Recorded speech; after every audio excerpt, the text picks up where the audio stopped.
We, the beach bums, the sun-kissed wanderers, the sand between our toes devotees, lived by a simple creed: preparation was key. It wasn't just about packing the right sunscreen or the perfect beach read, it was about being ready for anything. My friend Jake knew this well. He lived just a few miles from the shore, a mere stone's throw from the crashing waves, and he always had his beach bag prepped and ready in his trunk, a silent pact with the ocean breeze. "You really come prepared," he said as I hammered a tent stake into the sand, our beach haven rising like a canvas cocoon against the setting sun. He loitered in his flip-flops, a picture of beachy nonchalance, a crisp white shirt fluttering against his sun-kissed skin. The faint scent of salt and sunscreen hung in the air, a prelude to the night's sultry promise. "I live a few miles from the beach," I said, continuing my work. "It's a rule. You have to keep your beach gear in the trunk at all times." I paused, throwing him a mock-serious look over my shoulder. "You know, in case of an emergency beach day." He grinned, the tension easing from his shoulders, his blue eyes twinkling with amusement. "Well, I'm glad to have you in this emergency." We shared a quiet smile as the tent ballooned into shape, its front unzipped, beckoning the salty air and the whispers of the waves. He pointed towards the beachside bar, a beacon of light shimmering at the edge of the parking lot. "I'm going to grab us some drinks.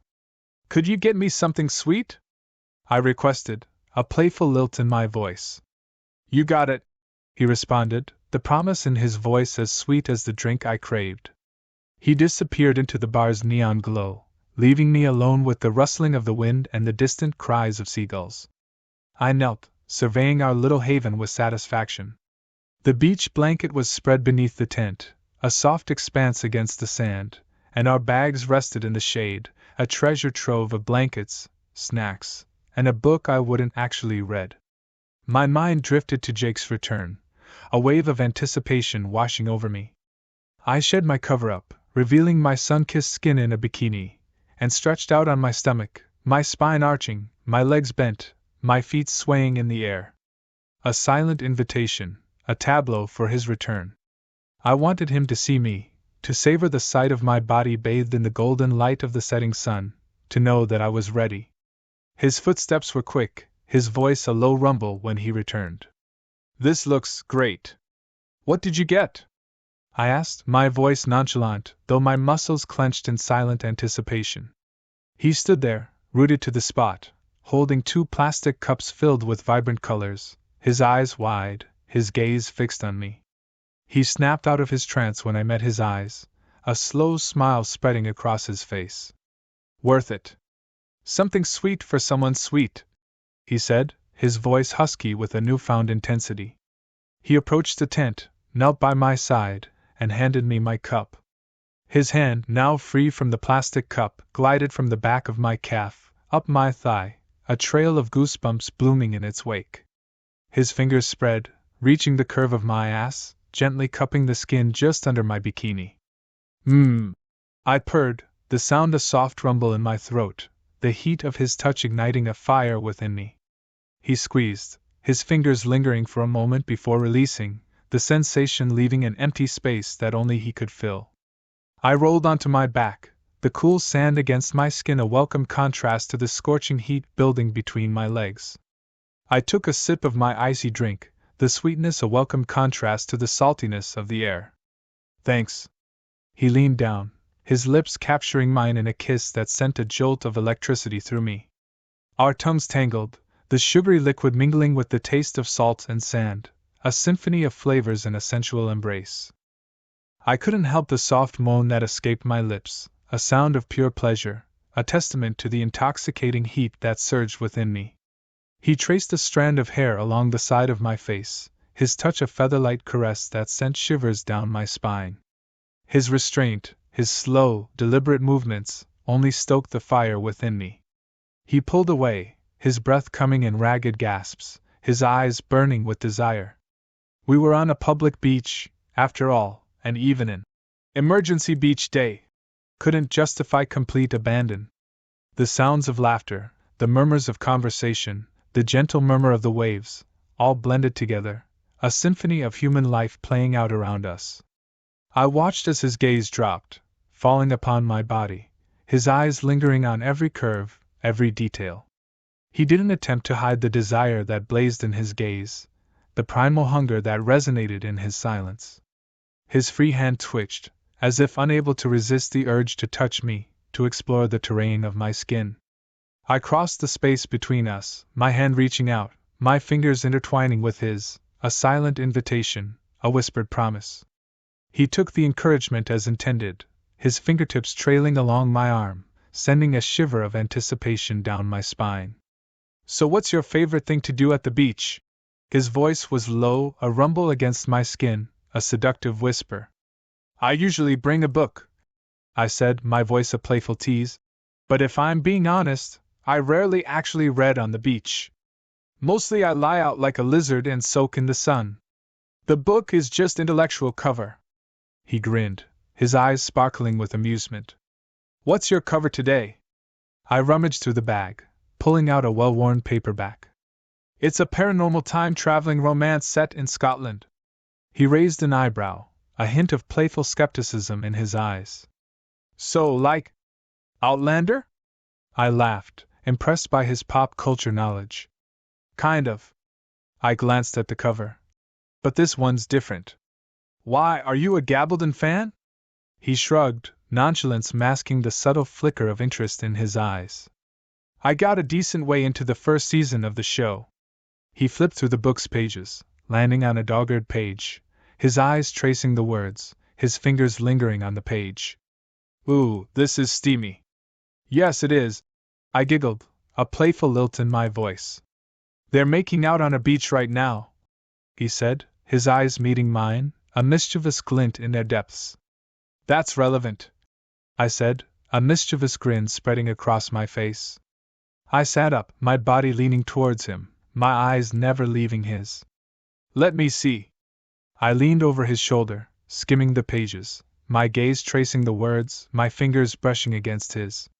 They are not making out on a beach. They are definitely making out next to a bog. He snapped the book shut, a playful huff escaping his lips. Fine. He leaned back, the tent material rustling with his movement. But the beach sounds better to me. I giggled, the sound a sweet melody in the air. That's because you're on a beach right now.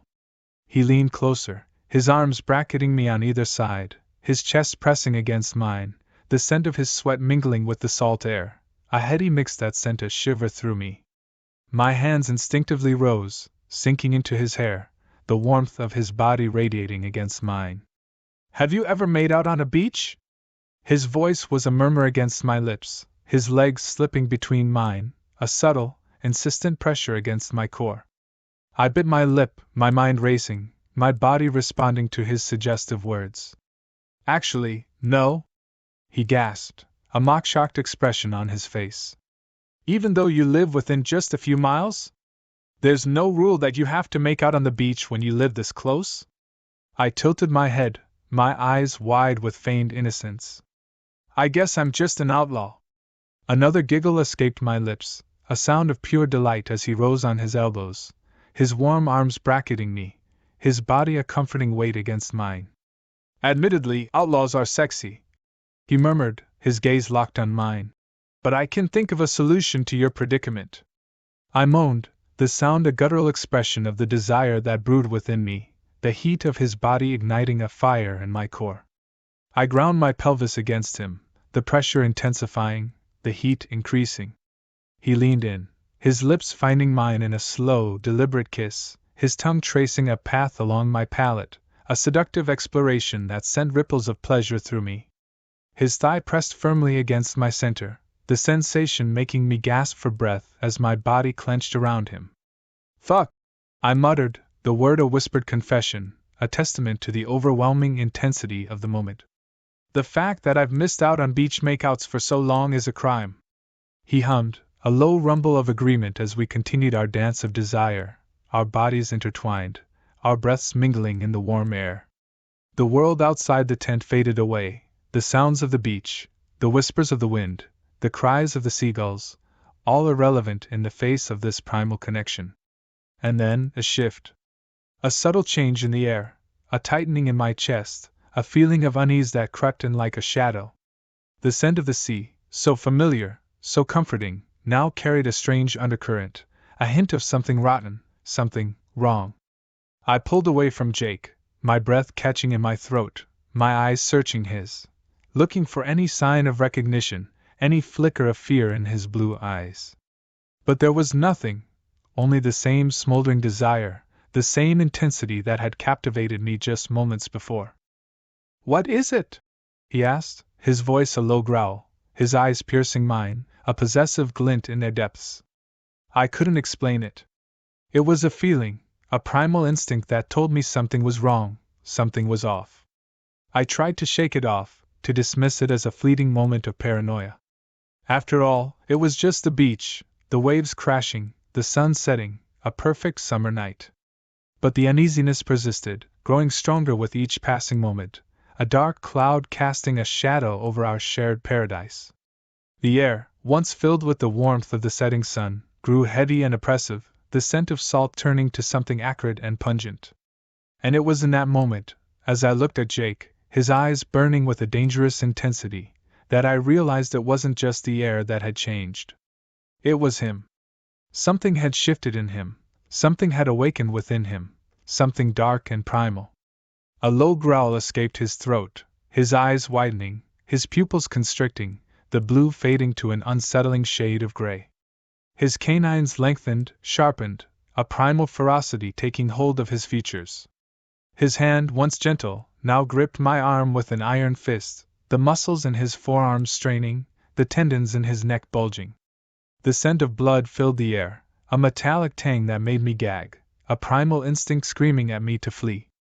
The waves crashed against the shore, their rhythmic roar now a menacing sound, a drumbeat of impending doom. "Jake?" I whispered, my voice trembling, my throat constricting with fear.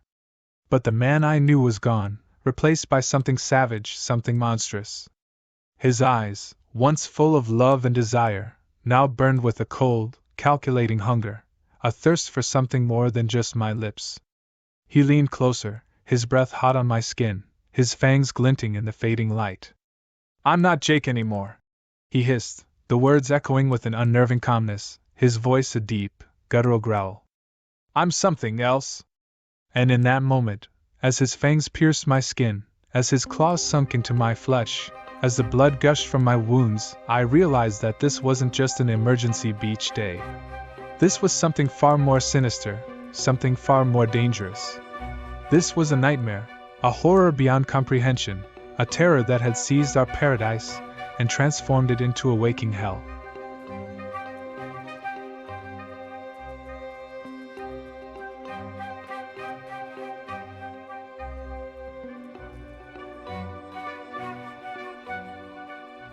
We sat by the campfire, its flickering light casting eerie shadows on our faces. The night was too quiet, the woods unnaturally still. The only sound was the crackle of the fire, each pop and hiss like a whispered warning. Her eyes met mine, a silent challenge in their sapphire depths. The heat between us matched the fire's glow, but there was something else, something lurking just beyond the light, a primal tension that thrummed beneath the surface of our skin. The air was thick with anticipation, a potent cocktail of desire and dread. It had been a long, arduous journey. We'd stumbled through dense undergrowth, crossed treacherous streams, and navigated the labyrinthine paths of this ancient forest. Yet, the exhaustion we should have felt had been replaced by a feverish energy, a primal pull that intensified with every passing hour. I'd known her only for a few days, but it felt like lifetimes. Our meeting had been chance, a serendipitous encounter at the edge of the world, a world that seemed to have its own rules, a world where the line between reality and myth blurred into a dangerous, seductive haze. She was a creature of the night, a whisper in the wind, a shadow in the moonlight. Her name was Ilara, a name that felt as ancient as the forest itself. Her skin was pale as moonlight, her eyes the color of a storm-tossed sea, and her lips, shaped like a siren's call, were the only hint of the wildness that burned within. I leaned in, our lips barely touching, a tremor of anticipation running through me. It was a kiss that promised eternity, a kiss that would drown us both in a sea of passion, a kiss that would bind us to a destiny we could not comprehend. But then, the hairs on my neck stood on end. It was an instinctive reaction, a primal fear that surged through me, a whisper of the unknown in the night. Her touch, the warmth of her hand against mine, suddenly felt cold, foreign. Her scent, a heady mix of wildflower and something else, something feral, turned into an acrid stench. A rustle in the darkness, a low growl that sent a shiver down my spine. We both froze, our eyes wide with fear. The air thickened, the silence pressing down on us like a suffocating weight. The pull between us, the raw, primal need, was still there, but it was now intertwined with a terror that gnawed at our souls. We were trapped between two opposing forces, a tempest of lust and fear, a maelstrom that threatened to consume us. The fire's light seemed to dim, its warmth fading, replaced by a chilling darkness that seeped into our bones. We were no longer alone. Something else was watching us, something that lurked in the shadows, something that seemed to revel in our fear. My gaze met Alara's, and in her eyes I saw a reflection of my own terror, but also a hint of something else, a knowing, a dangerous acceptance. She seemed to understand the threat, the darkness that clung to us like a shroud, and yet she looked at me with a hunger that mirrored my own. "We can't stay here," I whispered, my voice barely audible in the oppressive silence. She nodded, her eyes glittering like shards of ice in the firelight. "We need to get out of this place." But where could we go? The forest seemed to stretch endlessly around us, a labyrinth of twisted trees and silent shadows. The path we'd taken seemed to have vanished, swallowed by the night. I took her hand, my fingers gripping hers tightly. The warmth of her skin was gone, replaced by a chilling numbness. Her touch no longer sent shivers down my spine, but rather, a deep, unsettling coldness. We stood up, our bodies stiff with fear, and started to walk. Each step we took felt like a journey into the abyss, an act of defiance against the unseen force that watched us from the shadows. The darkness seemed to press in on us from all sides, the trees reaching out like skeletal fingers, the air thick with the scent of decay and something else, something ancient and malevolent. We stumbled through the undergrowth, our breaths ragged, our hearts pounding in our chests. The silence was broken only by the sound of our own footsteps, and the whispered murmur of the wind through the trees. We could feel it watching us, its presence a constant, chilling weight. The rustle of leaves, the snapping of twigs, every sound amplified into a terrifying cacophony. We ran, our bodies fueled by adrenaline and fear, the darkness wrapping around us like a suffocating blanket. We reached a clearing, a small patch of moonlight illuminating a gnarled, ancient oak. Alara stopped abruptly, her body rigid with fear. "It's here," she whispered, her voice barely a breath. I looked into the darkness beyond the clearing, my heart pounding against my ribs. I could feel it, its presence a tangible force, a wave of icy dread washing over me. Then I saw it. A pair of glowing eyes, cold and malevolent, stared back at us from the shadows. It was a creature of nightmare, its form shifting and twisting in the darkness, its limbs distorted and elongated, its body covered in a thick, matted fur. A guttural growl ripped through the night, and the creature leaped forward, its claws extended. Alara grabbed my hand, her grip firm and surprisingly powerful. "We have to run," she said, her voice a strained whisper.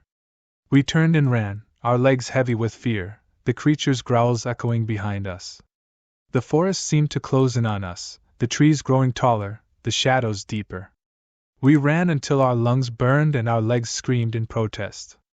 I could hear the creature behind us, its heavy footsteps thudding against the forest floor, its claws scraping against the bark of the trees. We reached a river. Its dark, swirling waters reflected the moonlight, its surface a mirror to the terror that consumed us. Alara stopped, her back pressed against a large, moss-covered rock. She turned to me, her eyes wide, her breath coming in ragged gasps, and she whispered, "I can't go on." I knew what she meant. We were exhausted, our bodies screaming for rest, our minds numb with fear. We were trapped, surrounded by the darkness, hunted by something that seemed to exist outside the realm of human comprehension. But I couldn't leave her. Not now, Not after everything we had been through. We have to keep going, I said, my voice hoarse, my own fear threatening to consume me. We have to find a way out. Elara shook her head, her eyes filled with a despair that mirrored my own. We can't escape it, she whispered, her voice barely audible. It's everywhere. It's in the trees, in the air, in the water. It's part of this place. I looked into her eyes, searching for a glimmer of hope.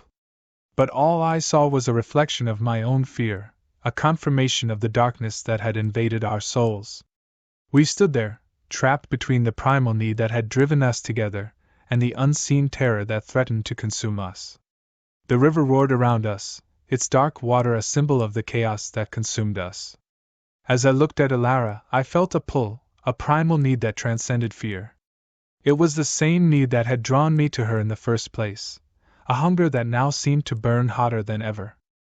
I knew that it was madness, that we were both playing with fire.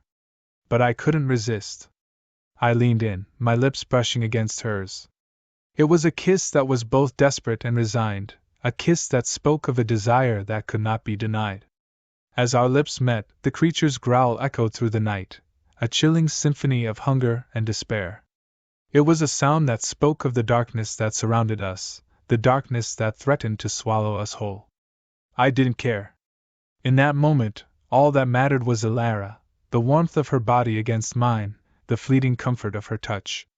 The river swirled around us, its dark currents pulling us closer, carrying us towards a destiny that was both beautiful and terrifying. We were trapped, entangled in a moment neither of us could escape. And as the darkness closed in on us, I couldn't help but feel a strange sense of peace. The fear was still there, but it was muted, overshadowed by the primal need that burned within me. We were both lost, both condemned to walk a path paved with shadows. But we were not alone. We had each other. And in the face of the unknown, that was all that mattered. The creature's growl grew louder, closer. But I didn't flinch. I held Elara tighter, her lips against mine, and we surrendered to the darkness. What awaited us, we could not know. But we would face it together, bound by a need as ancient as the forest itself, a desire as powerful as the darkness that threatened to consume us.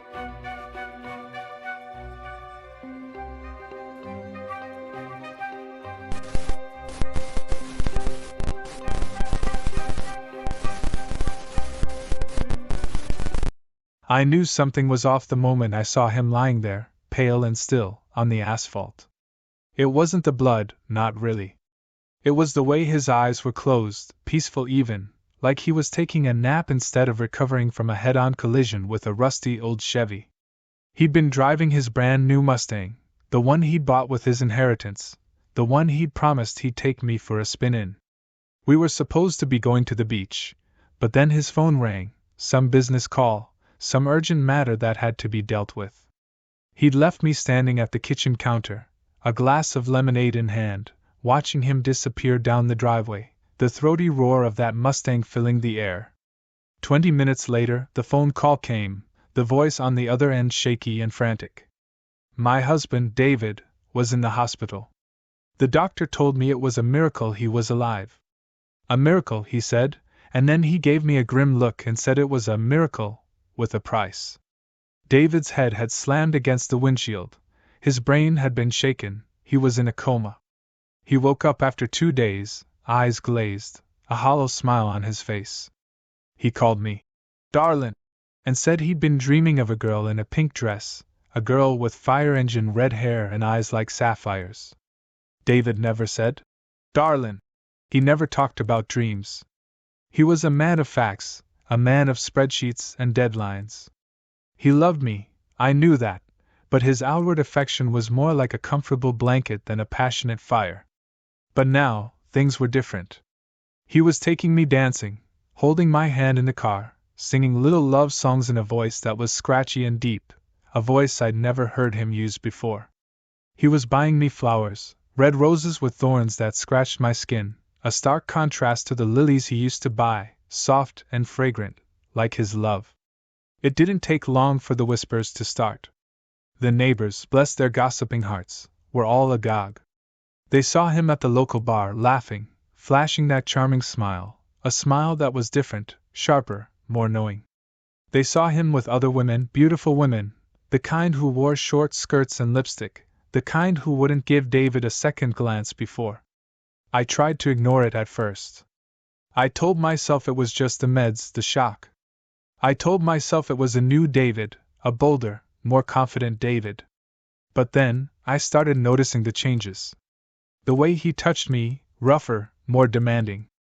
The way he looked at me, with a hunger that was unsettling, even frightening.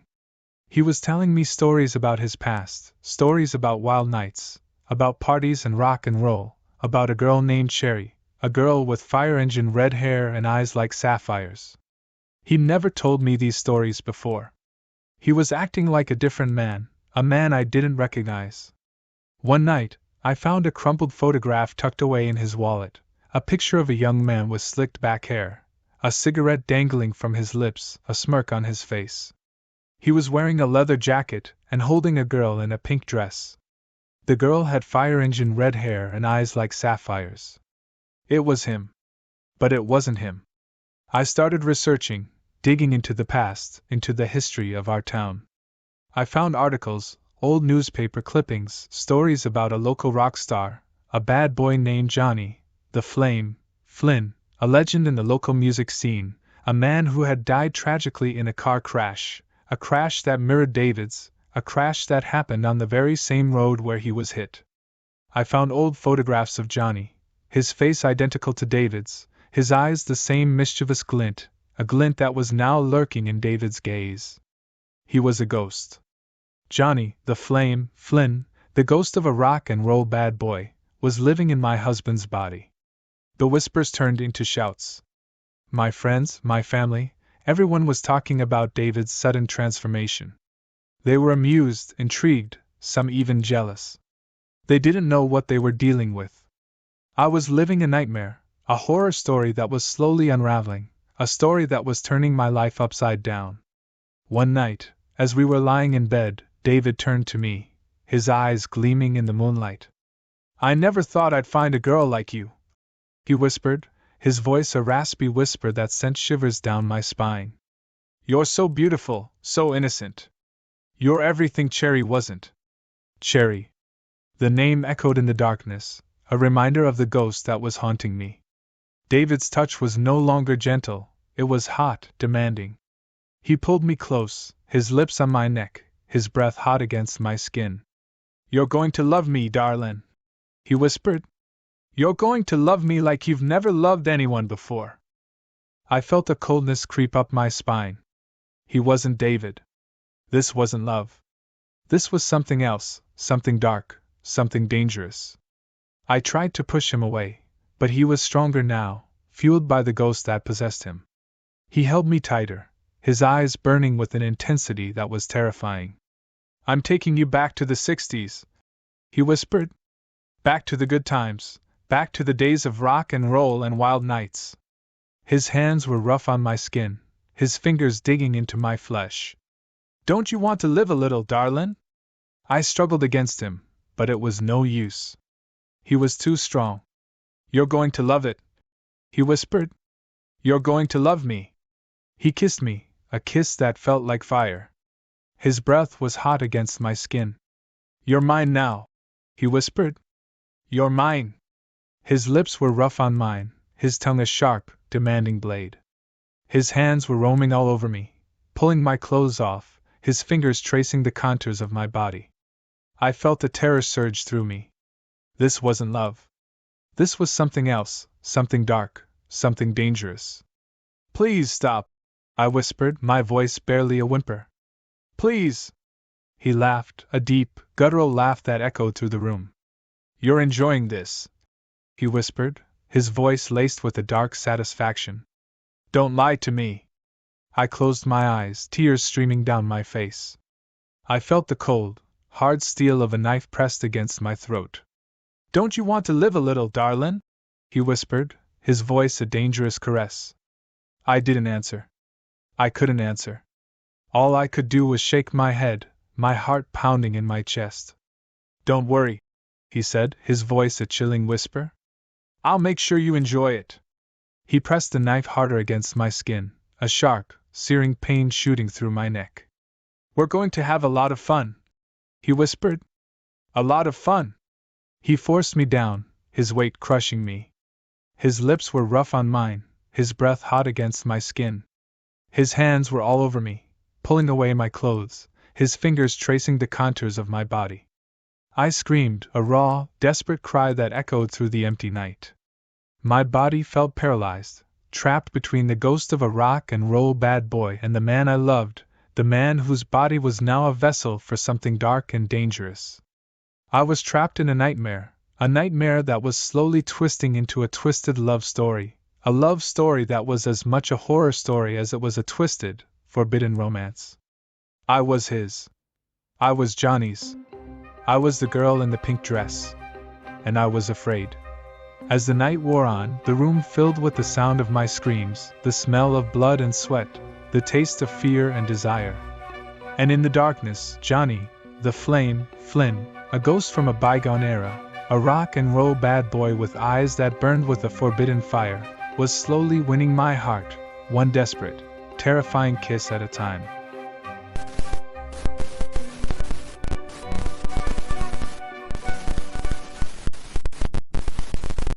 I woke up drenched in sweat, heart hammering against my ribs like a frantic bird trapped in a cage.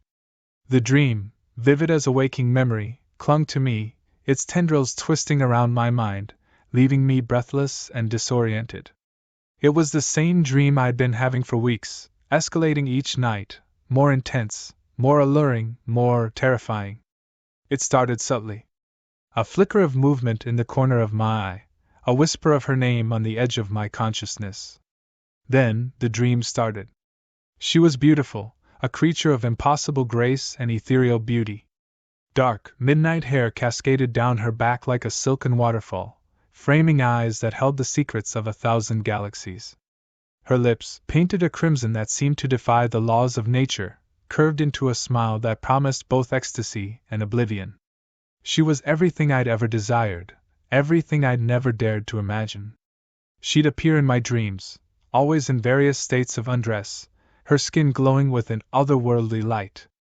As the nights passed, the dream became more explicit, the seduction more aggressive. She'd run her fingers through my hair, whisper words of endearment in a voice that sent shivers down my spine, and then, she'd pull me close, her lips meeting mine in a kiss that felt both forbidden and exhilarating. I'd wake up, heart racing, body tingling with a strange mix of arousal and terror. It was the terror that plagued me. The way she looked at me, her eyes burning with an unholy fire, a possessiveness that chilled me to the bone. My rational mind knew it was just a dream, but something felt off, something felt wrong. I tried to fight it, to push her away, but her grip was relentless. She'd wrap her arms around me, her touch sending a jolt of electricity through my body. I'd struggle, trying to break free, but she'd hold me tight, her laughter echoing through my dreams, a sound that sent a tremor through my soul. And then came the nightmares. They were short, sharp, and filled with an unbearable sense of dread. The dream of her would morph, twisting from a scene of seduction into a horrifying vision of claws and fangs, of dark wings and a gaze that could pierce the very fabric of my being. I couldn't escape her, not in my waking hours, not in my dreams. She was everywhere, her presence filling my thoughts, her image haunting my every waking moment. I was losing control, my mind a battlefield where the battle between desire and fear raged on. I felt like I was teetering on the edge of madness, caught between the allure of her touch and the terror of her true nature. It was on a Tuesday morning, a week after the nights had started to bleed into my days, that I decided to seek help. I couldn't tell anyone about the dreams, not my family, not my friends. They wouldn't understand, they'd think I was crazy. So I went to a therapist, a woman with kind eyes and a calming voice. "These dreams," she said, voice soft, eyes searching mine, "are very vivid. Are you stressed? Is there something in your life causing this anxiety?" I tried to explain, but the words stuck in my throat. How could I tell her about the beautiful demon seducing me in my dreams, about the terrifying nightmares that followed? So I mumbled something about work, about deadlines, about the pressure of daily life. But she saw through my facade. "Something is bothering you," she said gently. "Something you're not telling me." I told her about the dream, about the woman, about the nightmares. I spoke in a rush of words, my voice barely above a whisper, ashamed, embarrassed. She sat patiently, listening. When I was finished, she simply nodded. "This is not a dream, my dear," she said, voice low and serious. "This is a nightmare. A demon. And she's trying to consume you." Her words hit me like a physical blow. I knew it, I felt it, but I hoped I was wrong. She saw the fear in my eyes, the uncertainty.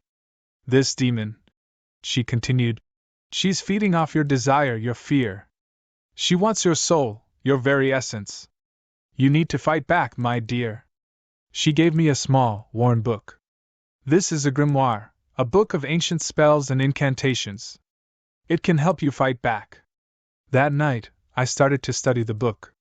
It was filled with strange symbols and cryptic verses, each one more unsettling than the last. I felt a shiver run down my spine as I read about the rituals, the sacrifices, the dangers. But I knew I had to do it. As the nights wore on, the nightmares intensified, the woman in my dreams growing more demanding, more predatory. The seductive allure had vanished, replaced by a cold, hungry rage. I knew I was running out of time. The grimoire instructed me on a complex ritual, a binding spell designed to banish the demon back to its realm. It required a sacrifice, an offering to appease the forces of darkness. I hesitated, my mind reeling at the implications, the risks. But the fear of losing myself, of being consumed by the demon, was stronger. I did it. I found a small, secluded park in the city, a place where the shadows seemed to gather and whisper secrets. I performed the ritual, reciting the words from the grimoire, offering the sacrifice, my heart pounding in my chest, sweat dripping down my face. And then, a wave of cold air swept through the park, sending a shiver down my spine. The air crackled with energy, the shadows swirling around me, a sense of dread and power filling the air.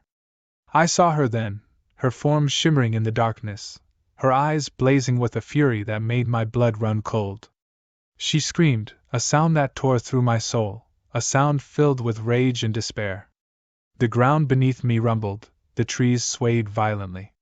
Then, with a deafening roar, she vanished. The ritual had worked. The demon was gone. But the experience, the fear, the intense connection, left scars. It was a battle I'd won, but the war was far from over. I still had nightmares, but they were different now, less vivid, less terrifying. I still felt the echo of her touch, the whispers of her voice, haunting me in the silence of the night. But I was alive. And I was free. Free from the alluring demon, free from the relentless seduction, free from the nightmare that had threatened to consume me. The fear remained, a constant shadow in my life. But so did the knowledge that I could fight back, that I could survive, that I could find a way to live with the scars of the battle, to find peace within the chaos. The book, the grimoire, became my constant companion, a reminder of the darkness that had lurked in my dreams, a reminder of the power that lay within me. I knew, deep down, that the demon might return, might find a way to break free of its shackles. But this time, I would be ready. I would be stronger. I would be prepared. I finished up the ritual and began to walk home, lost in the darkness of the night. But even as I walked, I couldn't shake the feeling that I was still being watched, that the demon, while vanquished, was still lurking somewhere in the shadows, waiting for the moment to return, to weave its seductive spell once again. The experience had changed me. The fear, the desire, the terror, had left an indelible mark on my soul. I was no longer the same man I had been before I encountered the demon. I was a man who had confronted his darkest fears, a man who had stared into the abyss and lived to tell the tale. But I knew, with a certainty that chilled me to the bone, that the demon's influence would linger, a constant reminder of the darkness that resided within us all, waiting to be unleashed. And in the darkest corners of my mind I knew, with a chilling certainty, that I was not alone. That others, too, were being seduced by the whispers of the demon, their dreams filled with visions of beauty and oblivion. And I wondered, with a heavy heart, how many of them would succumb to the allure, how many of them would be consumed by the darkness. I had escaped the demon's clutches, but I knew I couldn't forget the lessons I had learned. The fight was not over. The darkness was always there, lurking in the shadows, waiting for its chance to strike. And I was ready. I was ready for the war.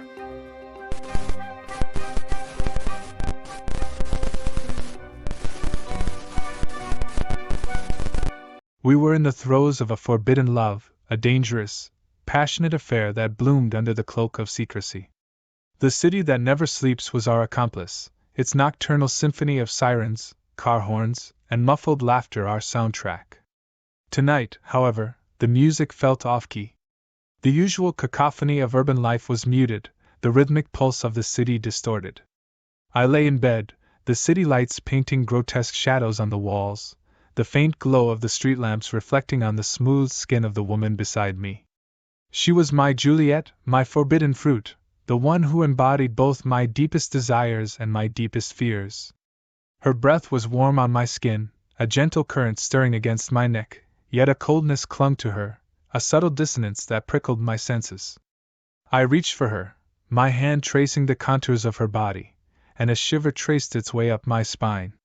It wasn't the familiar chill of anticipation, the kind that built with the crescendo of our passion, but something alien, something that drew a line between us. "You're cold," I murmured, my voice hoarse from the whispered intimacy of the night. Her eyes opened, two pools of molten gold reflecting the city lights. But instead of the usual fire I saw in them, a flicker of something else took its place, something unsettlingly dark and distant. The warmth in her touch seemed to fade, replaced by a cold, almost reptilian texture. It sent shivers down my spine, a primal fear that had no rational basis. "Don't worry," she whispered, her voice a husky rasp, devoid of the usual warmth. "I'm just different tonight." The words hung in the air, heavy with unspoken implications. The air thickened, the shadows on the walls seemed to writhe and twist, gaining a life of their own. The hum of distant traffic was no longer a comforting background noise but a pulsating, insistent rhythm, a heartbeat of something ancient and monstrous. I tried to ignore it. The fear was irrational, a product of the shadows and the city's unsettling quiet. I focused on her, on the rhythm of our bodies, the familiar heat that had always been our language. I drew her closer, desperately trying to recapture the connection, the magic that had drawn us together in the first place. But the heat was gone, replaced by a cold emptiness that seeped into me, draining me of warmth and life. Her skin beneath my touch felt like smooth, cold stone, the contours of her body foreign and unfamiliar. The air grew thick, heavy with something unseen, something that pressed against us, constricting our breaths, suffocating our intimacy. It was as if a web of shadows was being spun around us, binding us to this night, to this eerie reality. The shadows in the room seemed to gather around us, forming a grotesque tableau of dancing figures, their limbs elongated and twisted. The hum of the city became a cacophony of whispers, a chorus of voices calling out from the darkness, each voice a new nightmare. I tried to speak, to break through the suffocating silence, but words seemed to catch in my throat. Her eyes, those once pools of molten gold, now reflected a kaleidoscope of colors, shades of crimson and midnight blue swirling in a hypnotic pattern. They held me captive, their gaze powerful and hypnotic. They seemed to pierce through my defenses, my intellect, my desire, and reveal the core of my deepest fears. "Don't be afraid," she whispered, the words echoing around our room, a mournful dirge that seemed to seep into my very bones. "I'm not going to hurt you. We're just different now." The word different hung heavy in the air, pregnant with unspoken possibilities. The shadows on the wall pulsed, their movements synchronized with the beat of the city's heart, a pulsating rhythm that echoed in my veins. My breath became shallow, ragged, as if something was constricting my lungs. Her grip tightened on me, the cold of her skin seeping into my bones. "I don't want to be different," I whispered, my voice a mere rasp. "I want you the way you were. The way we were. Please." But my words were lost in the growing cacophony, swallowed by the shadows that enveloped our room. Her eyes, now a swirling vortex of darkness, beckoned me closer. The city lights outside flickered, and the hum of traffic seemed to swell into a roar, a crescendo of noise that threatened to shatter the walls around us. She pulled me closer, the cold of her skin seeping into mine, a chilling embrace that both terrified and captivated me. Her lips moved against my skin, a cold, damp touch that sent shivers down my spine. I tried to fight it, to pull away, but a force beyond my control held me captive, my body frozen, my will dissolving under her gaze. The night stretched on, each passing moment a slow, agonizing descent into the unknown. The city lights danced across the room, casting grotesque shadows that seemed to have a life of their own. The hum of distant traffic became a rhythmic chant, a call to something ancient and primal. I closed my eyes, trying to shut out the darkness, to ignore the growing chill that seeped into my bones. I clung to the fading memory of her warmth, her laughter, her touch, desperately trying to hold on to the woman I loved, the woman who was fading before my very eyes. But the shadows were relentless. They crept closer, wrapping around us, pulling us into the darkness. And as the city lights faded into the dawn, I realized with a sickening clarity that the woman in my bed was no longer the one I loved. She was something else, something ancient and monstrous. And I was trapped, irrevocably bound to her by an unseen force, a chilling love that had become a curse. The night stretched into an eternity, a relentless cycle of shadows and whispers. Her touch, once a source of comfort, became a cold, suffocating embrace. The city lights, once a beacon of hope, transformed into a malevolent presence, casting grotesque shadows that danced around us. I tried to cry out, to scream for help, but my voice was lost in the growing cacophony. I was trapped, a prisoner of my own desire, condemned to a love that had turned into a nightmare. As the light of dawn crept through the window, revealing the city in all its morning glory, my heart ached with a profound emptiness, a chilling realization that I was no longer alone in this bed, but bound to something dark and ancient. And the worst part was, I didn't know if I could ever escape.